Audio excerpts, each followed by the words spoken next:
Hello friend, welcome back to my channel learn with Suman. तो friend, आज हम लोग सेल्यूलोजिक फाइबर के पीवाईक्यू करेंगे और आई होप ये आपको पसंद आए। हम इसको जल्दी करेंगे ताकि आपका एक क्विक रिवीजन बना रहे। ठीक है, तो सबसे पहला क्वेश्चन है हमारा, लीनन तंतु डैश के तने से प्राप्त होता है। जैसा कि हमें पता है कि लीनन हमारा फ्लैक्स का एक पौधा होता है, उससे हमें लीनन की प्राप्ति होती है और लीनन की प्राप्ति हमें किससे होती है? तने से होती है। ठीक है, तो ये जूट भी जो होती है ये भी तने से मिलता है, कपास हमें बीज से मिलता है और हेम्प भी हमें तने से प्राप्त होता है, जो इसका रेशा है। और जो हेम्प होता है इसको हम एक और नाम से जानते हैं, जिसका नाम होता है हमारा भांग। ठीक है, और जो फ्लैक्स का पेड़ होता है, इसमें फ्लैक्स यानी कि हमारा लीनन, जिसको हम सन सन का रेशा भी कहते हैं। ठीक है, और इसमें जो होता है, इसकी खेती दो चीजों के लिए की जाती है। एक तो हमारी शीट के लिए की जाती है जिससे तेल निकाला जाता है, और एक हमारे फाइबर के लिए की जाती है। ठीक है, तो जो फाइबर के लिए की जाती है ना, उसमें भी हमारे दो प्रकार के फाइबर हमें प्राप्त होते हैं। दो प्रकार के फाइबर, एक अच्छा और एक हमारा कम अच्छा। फाइबर दोनों ही होते हैं, लेकिन एक अच्छा और एक कम अच्छा। और जो हमारा फ्लावर होता है ना, उसमें भी उसके दो अलग अलग कलर होते हैं। तो हमारा एक जो होता है वो होता है ब्लू कलर वाले फ्लावर का पेड़। ठीक है, और एक होता है हमारा पेड़ यानी पौधा, जो भी है वो व्हाइट फ्लावर वाले पेड़। ठीक है, तो जो ब्लू कलर वाला होगा, तो उससे क्या होगा? हमें उत्तम रेशम कह रहे उत्तम फाइबर की प्राप्ति होगी, यानी कि जो हमें फाइबर मिलेगा वो गुड क्वालिटी का होगा। ठीक है, उसकी जो क्वालिटी होगी वो होगी हमारी गुड। और जो हमें सब व्हाइट कलर का जो फ्लावर होता है, उससे कैसी क्वालिटी मिलेगी? उससे मिलेगी हमें लो क्वालिटी का फाइबर मिलेगा। ठीक है, तो ये हो गया हमारा फ्लैक्स का पौधा, इसके बारे में जानकारी होगी इतनी। फिर आता है हमारा नेक्स्ट क्वेश्चन कि जलने के पश्चात लीनन का तंतु की राख का रंग कैसा होता है। अब जो लीनन होता है वो कैसा होता है? हमारा एक सेल्यूलोजिक फाइबर होता है। ठीक है, तो जब सेल्यूलोजिक फाइबर है, तो जो इसकी राख के बारे में अगर पूछा जाए तो वो ऐसे तो वो ग्रे कलर की होती है। अब भूरा या ग्रे कलर, इन दोनों में ऑप्शन रहता है। तो हमारा लीनन के बारे में ये पूछा जा रहा है, लेकिन जो लीनन है और जो कॉटन है, इन दोनों के सेम गुण होते हैं। ठीक है, बस थोड़ा बहुत इनमें डिफरेंस क्या होता है? इसके फाइबर का डिफरेंस होता है, इसकी जो पसीने सोखने की क्षमता होती है इसका डिफरेंस होता है। लेकिन जो इसमें डिफरेंस नहीं होता है वो किसमें नहीं होता है? जो उसकी जलने यानी कि जो उसका हम बर्निंग टेस्ट करते हैं, और उसकी जो बर्निंग राख, ऐश जिसे हम कहते हैं, वो होता है। तो जो हमारा जलने के पश्चात अगर लीनन की जगह यहाँ पे कपास भी लिख दिया जाए, तो आंसर हमारा सेम रहेगा, यानी कि ग्रे रहेगा, है ना। भूरा, कहीं कहीं भूरा भी माना जाता है, लेकिन अगर हम इंग्लिश वर्जन में देखेंगे कलर्स में, तो जहां पे ग्रे लिखा हो उसके संग आप जाइएगा, तो जो हमारा जलने के पश्चात लीनन के तंतु की राख का रंग होगा वो होगा हमारा ग्रे। ठीक है, तो इसके बाद और अगर हम आगे बात करें नेक्स्ट क्वेश्चन के लिए, सीशल कौन सा रेशा है? मतलब सीशल हमें किससे मिलता है? तो सीशल जो रेशा है वो हमें पत्ती वाला रेशा कहा जाता है। ठीक है, सीशल की प्राप्ति किस रेशे से होती है? हमें पत्ती वाला रेशा इसको जानते हैं। तने वाले में कौन कौन से आ जाते हैं? हमारे लीनन, जूट, हेम्प। ठीक है, ये सब हमारे तने वाले में आ जाते हैं। अब नेक्स्ट क्वेश्चन पढ़ते हैं। तंतु जो ताप का अच्छा सुचालक और कुचालक दो टाइप की चीजें होती हैं। सुचालक जो हमें गर्मी में हमारे लिए अच्छा हो, जब हम गर्मी चल रही है तो जो हमारे गर्मी को अच्छे से सोखे, तो उसको कहेंगे हम सुचालक। ठीक है, और कुचालक जो गर्मी की हमें और जिसे पहनने से हमें और गर्मी आए, तो उसको हम कहेंगे ऊष्मा का कुचालक। ठीक है, तो सुचालक क्या होगा? हमारा कपास और हमारा लीनन जो होगा वो सुचालक होगा। रेशम, ऊन और या नायलॉन, ये सब हमारे कुचालक रहेंगे। ठीक है, तो अब हम नेक्स्ट इसकी बात करते हैं, हम इसके कपास के रेशे की लंबाई। तो रेशे की जो लंबाई होती है हमारे कपास की, वो होती है हमारी आधे से 2.5 इंच तक की इसकी लंबाई होती है। किसकी? कपास के रेशे की लंबाई। ठीक है, तो कपास के रेशे की लंबाई की बात करें तो आधे से 2.5 इंच तक की इसकी लंबाई होती है। और इसके अलावा अगर हम और देखें तो जो लीनन था, लीनन के बारे में बात करें तो लीनन के रेशे की जो लंबाई होती है वो होती है 12 से 20 इंच तक की लंबाई होती है। और जो लीनन वाला जो रेशा होता है प्राकृतिक जगत में, सबसे लंबा रेशा हमारा लीनन से प्राप्त होता है, जो प्राकृतिक जगत है। ठीक है, प्राकृतिक यानी कि वनस्पति जगत।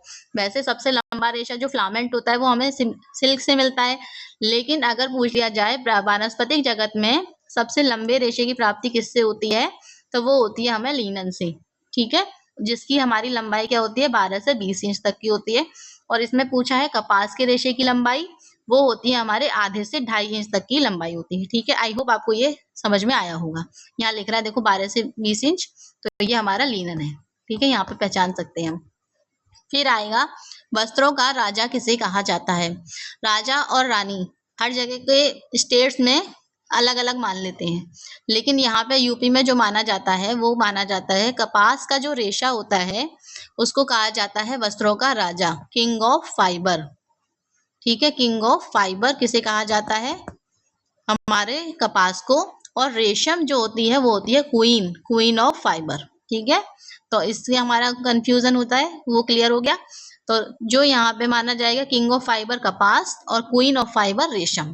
ठीक है, अब नेक्स्ट क्वेश्चन पे अगर हम चलते हैं तो नेक्स्ट क्या है हमारा, कॉटन। कॉटन शब्द अरबी शब्द कॉटून या क्यूटन से लिया गया है, जिसका अर्थ है, तो जब हमने कॉटन के बारे में पढ़ा था तो हमने पढ़ा था उसमें सबसे पहला ही चीज पढ़ी थी, जो कॉटन होता है वो अरबी भाषा से निकला हुआ है। अरबी भाषा के किससे, कॉटून या क्यूटन से निकला है।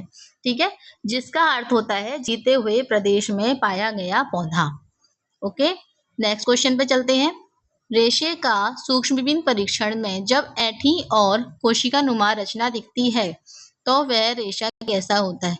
सबसे पहली ऐंठी। अब हम इसमें एक चीज करते हैं, इसमें लिखा है ऐंठी और कोशिका नुमा। हम सबसे ज्यादा ऐंठन हम किस में दे सकते हैं, तो वो हम दे सकते हैं कॉटन में, है ना। कॉटन एक सेल्यूलोजिक फाइबर है। जब हमें कॉटन मिलता है तो वो हमें, जब हम रुई की बत्ती बनाते हैं तो हम उसमें बहुत सारी उसको पतला कर देते हैं ताकि वो हमारे जलाने के काम रहे। जलाते तो है रुई की बत्ती को, तो जिसमें हम ऐंठन दे रहे हैं, तो हम ऐंठन किस में दे सकते हैं, हम कॉटन में हम ऐंठन दे सकते हैं, है ना। तो ये हमारा कॉटन हो गया जब इसकी कोशिका नुमा रचना दिखती है। नेक्स्ट अगर हम बात करें, किस क्वेश्चन है हमारा, लिनन कहाँ से प्राप्त किया जाता है। तो जो लिनन है हमारा फ्लैक्स के पौधे से प्राप्त किया जाता है, जिसको हम सन का पेड़ भी कहते हैं। हो गया। नेक्स्ट चलते हैं, सूती कपड़ा जलता है तो उसमें लौ निकलती है। सूती कपड़ा जब भी जलेगा बर्निंग टेस्ट, तो वो कैसा जलेगा, पीली लौ, है ना। लिनन भी होगा तो वो भी जलेगा पीली लौ। ठीक है, तो ये हमारा सेल्यूलोजिक फाइबर जो भी जलेगा तो कैसे जलेंगे, पीली लौ के साथ जलेंगे।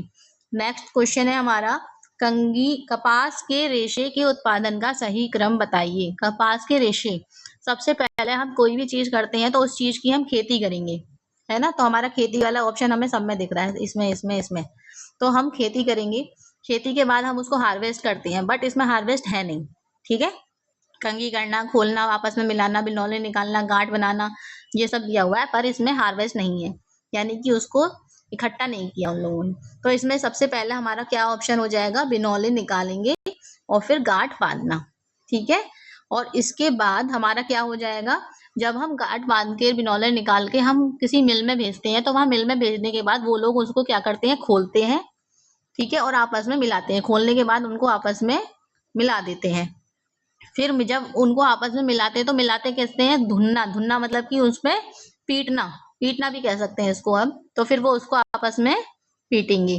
फिर उसके बाद क्या करेंगे, वो रेशो को समांतर करेंगे। ये किससे करेंगे, कंघी करके करेंगे, है ना। तो किससे करेंगे, ये हमारा कंघी करके रेशो को समांतर करेंगे। फिर उसकी पौनी बनाएंगे, मतलब अलग अलग बना देंगे, बांध देंगे उनको।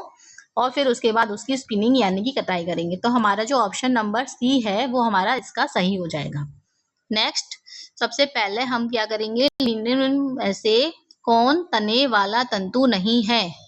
लिनन तने वाला, हेम्प तने वाला, जूट तने वाला तंतु है। सिर्फ एक कापोक और एक कपास जो होंगे वो हमारे तने वाले नहीं होंगे। दोनों ही हमारे कौन से होते हैं, बीज वाले रेशे होते हैं। दबाने, मोड़ने एवं सिकुड़ने के पश्चात पुनः अपने आकार को प्राप्त करने की रेशे की योग्यता क्या कहलाती है। किसी भी रेशे को हमने दबाया अच्छे से, फिर उसको मोड़ लिया, फिर उसको सिकोड़ लिया, उसके पश्चात अपने आकार को प्राप्त करने की योग्यता हमारी प्रत्यास्था कहलाती है। ठीक है, नेक्स्ट अगर हम आगे बढ़े तो इसी में सूती कपड़ों की सिकुड़न निम्न प्रक्रिया से कम होती है। जितने भी सूती कपड़े होंगे उनकी जो प्रक्रिया होगी सिकुड़न के लिए, उसको कम कैसे किया जाता है? तो वो किया जाता है सैनिटाइजेशन के द्वारा। अब ये सैनिटाइजेशन के बारे में अगर हम बात करें तो ये एक हमारा कैसा चिन्ह होता है? ये होता है हमारा व्यापारिक चिन्ह होता है। और इसमें क्या होता है? रोलरों के द्वारा कपड़े को सिकुड़न करने से बचाया जाता है। और रोलर कैसे होते हैं? गरम रोलरों के द्वारा कपड़े को गुजारा जाता है। ठीक है, तो ये हमारा हो गया। इस पे सूती कपड़ों की सिकुड़न के लिए क्या जरूरी है? हमारा सैनिटाइजेशन की प्रक्रिया जरूरी है। अब हम नेक्स्ट क्वेश्चन पे चलें। लिनन द्वारा निर्मित महीन बुना हुआ कपड़ा कौन सा होता है? तो ये जो लिनन है इसके द्वारा महीन कपड़ा कौन सा कहलाता है? वो कहलाता है हमारा साटिन। नेक्स्ट क्वेश्चन पे हम चलते हैं। इसमें फिर है हमारा सूक्ष्मदर्शी परीक्षण में यह तंतु चपटा बलखाए फीते के समान दिखाई देता है। अब बलखाए फीते के समान हमारा और चपटा भी दिखाई देगा, तो वो हमारा कौन सा दिखाई देगा? वो हमारा दिखाई देगा कपास।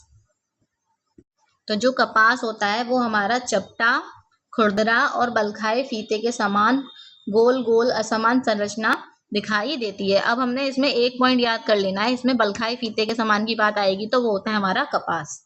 ठीक है, और रेशम के बारे में अगर बात करें तो जब रेशम को हम देखते हैं तो दो मुड़ी हुई नलियों के द्वारा जो मिलकर बनता है ना, जो उसके दो छेद होते हैं वो निकालता है उसमें से, तो धागा निकालता है उन छेदों में से, तो उसकी कैसी संरचना होगी? उसकी दो मुड़ी हुई नलियों से मिलकर बना होता है, इसीलिए इसकी संरचना बाइलिंगुअल होती है। ठीक है, अब इसमें फिर इसके बाद आता है जो हमारा ऊन। ऊन के बारे में अगर जब पूछा जाए तो ऊन हमारा कैसी संरचना है? बहुकोशी की संरचना होती है, क्योंकि उसमें शल्क दिखाई देते हैं और इसकी संरचना जो होती है वो 3 स्तरीय होती है। कौन सी स्तरीय होती है? इसकी संरचना त्रिस्तरीय होती है। ठीक है, ऊन की हो गई, है ना। तो ये हमारा हो गया रेशम, ऊन, कपास और हमारा नायलॉन। नायलॉन कैसा दिखता है हमें? नायलॉन दिखता है हमें महीन, गोल, चिकना और अर्ध पारदर्शी हमें दिखता है। ठीक है, कैसा दिखता है? अर्ध पारदर्शी हमें ये हमारा दिखाई देता है। अब नेक्स्ट अगर हम बात करें तो हमारा क्या है? लिनन यानी फ्लैक्स का क्रॉस सेक्शन हमें कैसा दिखता है? अब क्रॉस सेक्शनल की बात करें तो वो हमें कैसा दिखाई देगा? जो लिनन होता है वो हमारा, इसका जो क्रॉस सेक्शन कैसा दर्शाता है? वो हमारा बहुकोण दर्शाता है। जब हम सूक्ष्मदर्शी से हम यानी कि माइक्रोस्कोप से जब हम लिनन के रेशे को देखते हैं तो उसकी जो आकृति होती है वो कैसी दिखाई देगी हमें? गोल गोल आकृति का लंबा रेशा दिखाई देगा और सीधा रेशा हमें दिखाई देगा, जिसमें क्या होगा? बीच बीच में जैसे हमारा बांस होता है उसमें ऐसे ऐसे करके गांठ होती है ना, हमने पढ़ा था इसकी गांठों पे कौन सा कौन पाया जाता है? पैक्टिन कौन पाया जाता है। तो दिखाई हमें ऐसी गांठें देती हैं इसमें। ठीक है, लिनन का जो क्रॉस सेक्शन है वो देखने पे कैसा लगेगा? बहुकोण लगेगा, या फिर इसको हम बहुकोण नहीं होगा तो पंचकोण भी हम कह सकते हैं। ठीक है, इसकी जगह। अब नेक्स्ट क्वेश्चन है, किस उत्पाद के लिए ओटाई की आवश्यकता होती है? तो ओटाई हमने किस में की थी? रुई में की थी, ये सब हमें पता है। ठीक है, नेक्स्ट क्वेश्चन पे हम चलते हैं। जूट के तंतु को क्या कहा जाता है?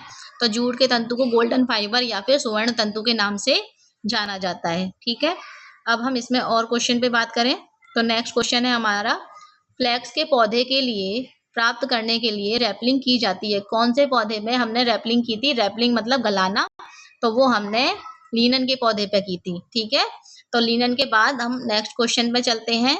लिनन क्या है? हमारा प्राकृतिक फाइबर है। ठीक है, ये हमें पता है।